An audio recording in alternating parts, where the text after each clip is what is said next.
It was a world of waste and wonder, of poverty and plenty, back before we understood why hindsight's 2020. You see, the people came up with companies that traded across the land that swelled up and got much bigger than anybody could ever have planned. We'd always had our wants, but now it got so quick. We could have anything we dreamed of in a day and with a click. We noticed families had stopped talking. That's not to say they never spoke, but the meaning must have melted and work-life balance broke. And the children's eyes grew squarer, and every toddler had a phone. They filtered out the imperfections, but amidst the noise they felt alone.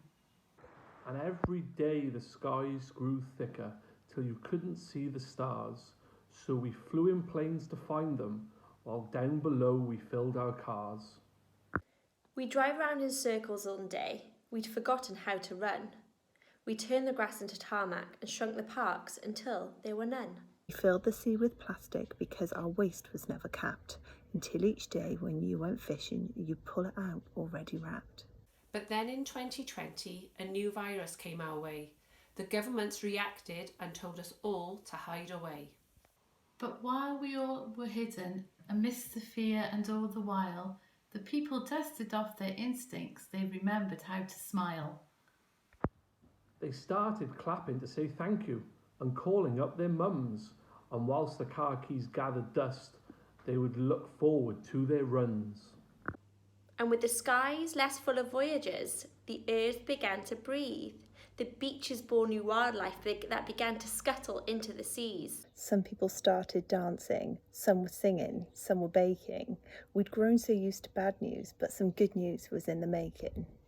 And so when we found the cure and we were all allowed to go outside, we all preferred the world we found to the one we left behind.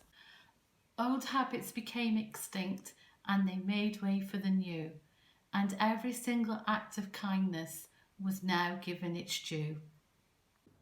But why did it take a virus to bring people back together? Well, sometimes you've got to get sick, my boy, before you start feeling better. Now lie down and dream about tomorrow and all the things we can do. And you never know, if you dream hard enough, lots of things may come true. We now call it the Great Realisation, and yes, since then there have been many, but that's the story of how it started and why hindsight's 2020.